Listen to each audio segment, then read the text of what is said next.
Rạng sáng ngày 9 tháng 5 vừa qua, một camera an ninh sau nhà của một người đàn ông có tên là Lutren đã ghi lại một khoảnh khắc mà với anh ta quá khó để có câu trả lời cho những gì xảy ra khi trời gần sáng.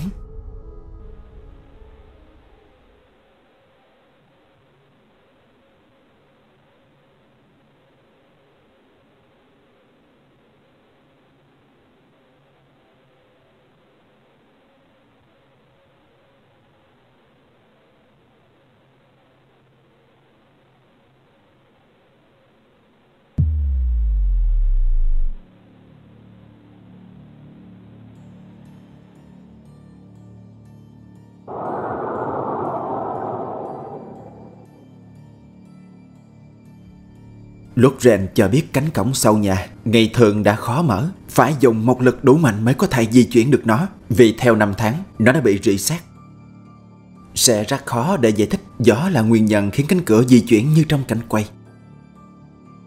Và sau khi cửa mở, đã có một số điều trùng hợp đến kỳ lạ xảy ra.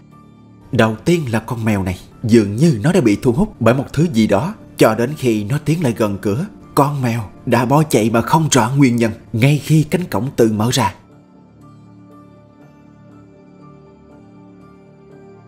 Nhưng đó không phải là điều kỳ lạ mà người chia sẻ cảnh quay muốn nói đến. Ngay khi con mèo sợ hãi bỏ chạy, từ trong nhà có hai đốm sáng bay nhanh thoát ra như vậy. Cảnh quay an ninh đã thật sự tạo ra nhiều cuộc tranh luận. Người ta giải thích rằng hai đốm sáng trắng có thể là bụi bay qua ống kính, hoặc cũng có thể là hai con mèo khác của chủ nhà đang chạy ra ngoài mà thôi. Tuy nhiên, tốc độ và hướng di chuyển của hai đốm sáng khiến lời giải thích đó không được thuyết phục, nhất là mọi chuyện kỳ lạ xảy ra khi cánh cổng mở.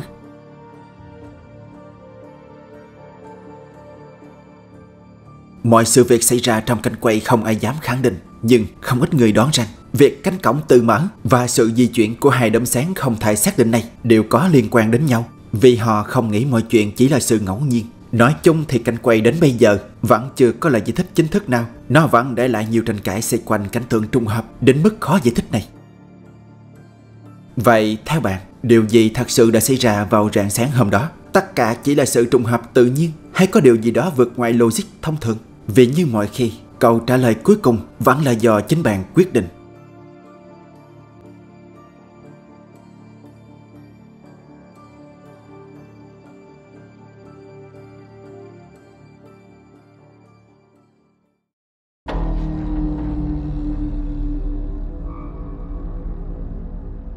Khoảng hơn 10 giờ đêm, hai chị em nhà Penny Menzies trở về lấy một số thứ cần thiết để chuẩn bị cho chuyến đi của cô em gái. Nhưng trước khi họ vào nhà, họ đã nhận thấy có điều gì đó không bình thường trên vỉa hè đối diện nhà họ. Có vẻ như họ đã nhìn thấy trên một chiếc xe đẩy có rất nhiều búp bê được chất đầy trên đó. Và vì tò mò, họ có đến gần kiểm tra chiếc xe đẩy một lúc trước khi vào nhà. Và cũng chính lúc này, chiếc camera tích hợp trên chuông cửa đã bắt được một điều bất ngờ thế này.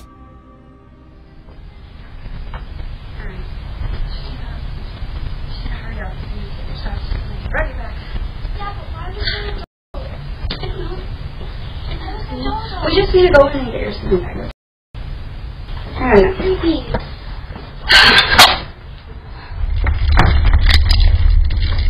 I don't know. Shut up. Hurry up, hurry up.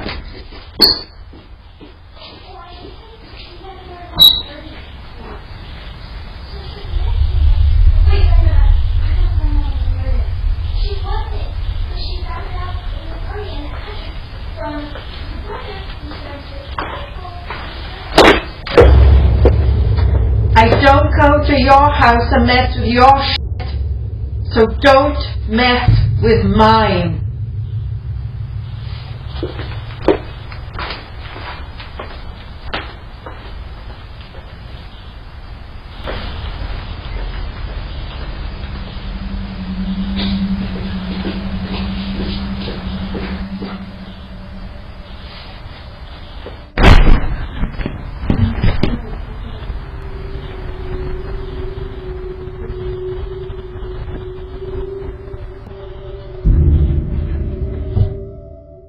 Menzies khẳng định chiếc xe đẩy mà họ kiểm tra trước đó là của người phụ nữ này. Nên ngay khi nhìn thấy họ đến gần và chạm vào những con búp bê, bà ta như nổi điên đi thẳng vào nhà và nói như đang cảnh cáo hai chị em nhà họ.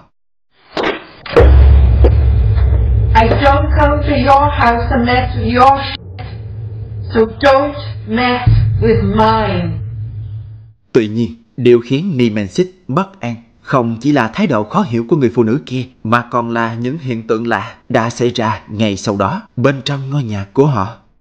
Lúc này phía sàn nhà bên kia hành lang bất ngờ xuất hiện một thứ kỳ lạ màu đen, không rõ hình dạng, di chuyển cực nhanh từ trái sang phải. Và điều kỳ lạ là hiện tượng này không xảy ra một lần, mà nó được camera ghi lại ít nhất 2 lần, ở 2 thời điểm khác nhau. Khi cô gái đóng cửa lại, camera tích hợp trên chuông cửa đã ghi lại khoảnh khắc đó.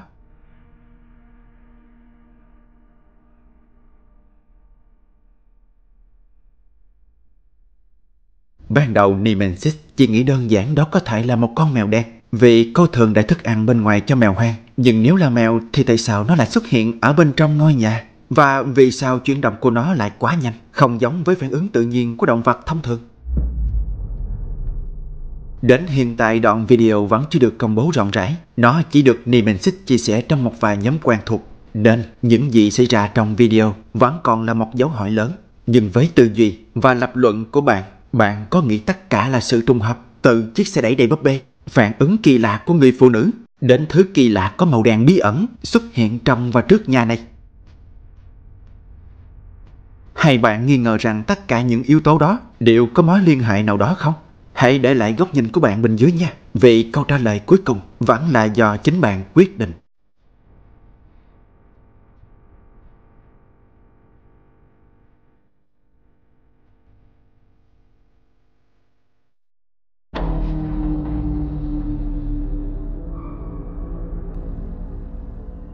Vào một buổi sáng ngày thứ Năm, tầm khoảng 11 giờ trưa, một camera an ninh bên trong khuôn viên của một trường học được cho là tại Australia đã vô tình ghi lại một cảnh tượng khá kỳ lạ.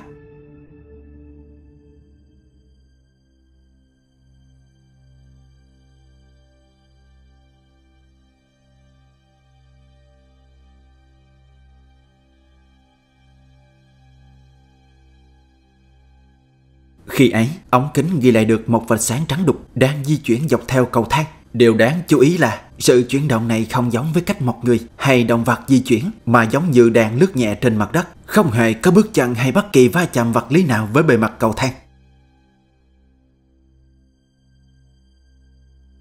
Đoạn video sau khi lan truyền đã gây ra khá nhiều tranh cãi. Một số người cho rằng đây có thể là hiện tượng ánh sáng phản chiếu từ cửa kính, hoặc một vật thể bên ngoài rọi vào, kết hợp với bụi hoặc côn trùng bay gần ống kính, khiến camera hồng ngoại ghi nhận thành vệt sáng như vậy. Tuy nhiên, điểm khiến nhiều người khó lý giải là vệt sáng này nó có hình khói tương đối rõ ràng và chuyển động ổn định, không dao động mạnh như thường thấy ở côn trùng hoặc phản chiếu ánh sáng. Nhưng nếu đúng là như vậy, thì vì sao nó lại di chuyển liền mạch theo đúng hướng cầu thang và chỉ xuất hiện duy nhất một lần? Tính đến thời điểm hiện tại, nhà trường chưa đưa ra bình luận chính thức nào về đoạn video này, và cũng không ai xác định được vệt sáng trong khung hình thật sự là gì. Vậy còn bạn nghĩ đây là gì? Một hiện tượng quang học ngẫu nhiên, hay là một sự xuất hiện của một thứ bí ẩn đã vượt ngoài tầm hiểu biết thông thường của chúng ta? Hãy đặt lại suy nghĩ của bạn bên dưới, vì như mọi khi, chính bạn sẽ là người đưa ra câu trả lời.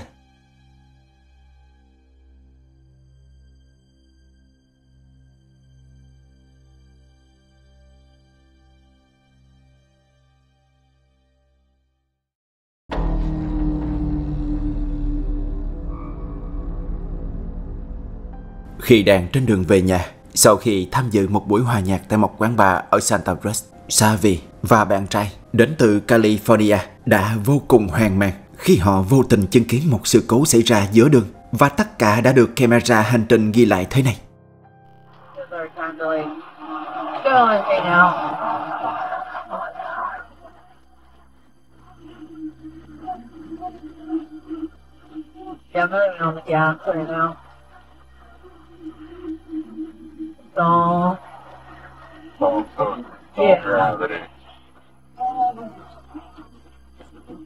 Savi cho biết khi đó cô và bạn trai đến trên đường về nhà sau buổi hòa nhạc, và trên một con đường quanh co tăm tối có tên là cao tốc 17.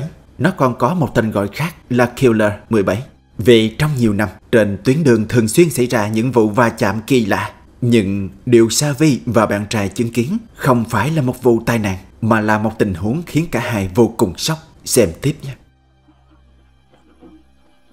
You look 35, you're fucking high. What's that? Okay? Someone was in the middle of the fucking road. Một người nào đó đang đứng giữa cao tốc. Một hành động vô cùng nguy hiểm. Vì nếu như xe của hai người không kịp lách qua bên trái, không biết điều gì sẽ xảy ra sau đó. Nhưng điều cả hai không hiểu, vì sao từ xa họ không thể nhận thấy dáng người kia. Chỉ khi đến rất gần, hình dáng kia mới được nhìn thấy. Và còn kỳ lạ hơn nữa, khi họ kiểm tra camera hành trình phía sau. What's that? What's that? Okay? Bạn cũng nhận ra điều kỳ lạ đó phải không? Khi tiếng la hét của họ phát ra, cũng là lúc họ nhìn thấy dáng người đứng giữa đường kia. Và theo lẽ tự nhiên thì dáng người đó sẽ được nhìn thấy từ phía sau khi xe lướt qua. Nhưng kỳ lạ thay, dường như camera hành trình phía sau không bắt được hình dáng của người kia.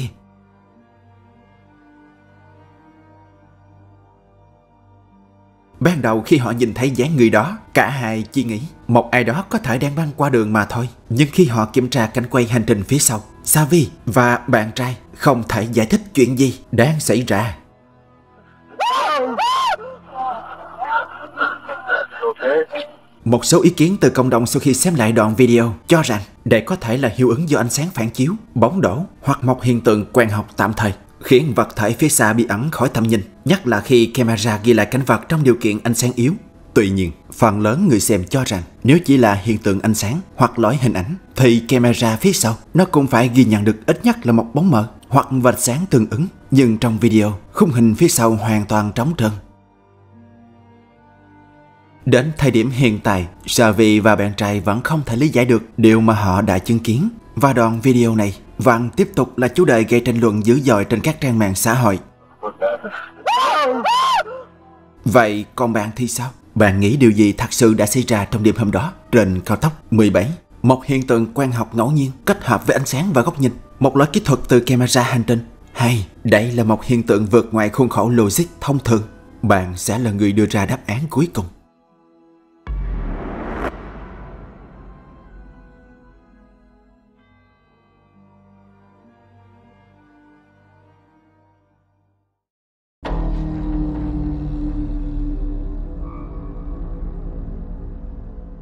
Sau khi thực hiện các nghi thức đèn tối, một người phụ nữ có biệt danh là Bitsy đã được chứng kiến những điều kỳ lạ không mong muốn xảy ra ngay bên trong ngôi nhà mình. Look at my mirror. My mirror is cracking by itself. What's happening? Wait. Wait, stop. Harry, my mirror is cracking by itself.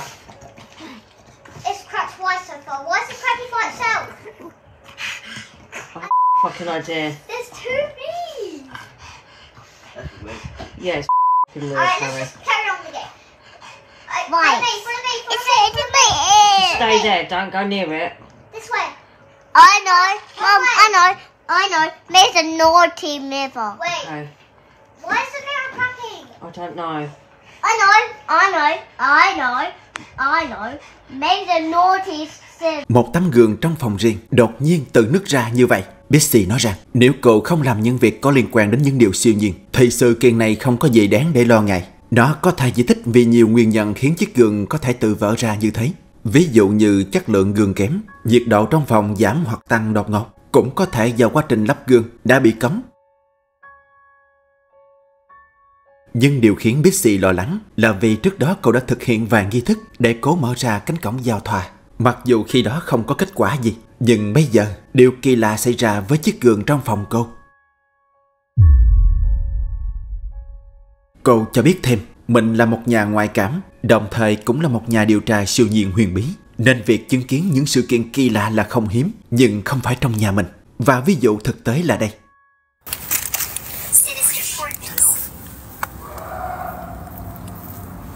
Turn it off. Shh. Shh. Just sit down.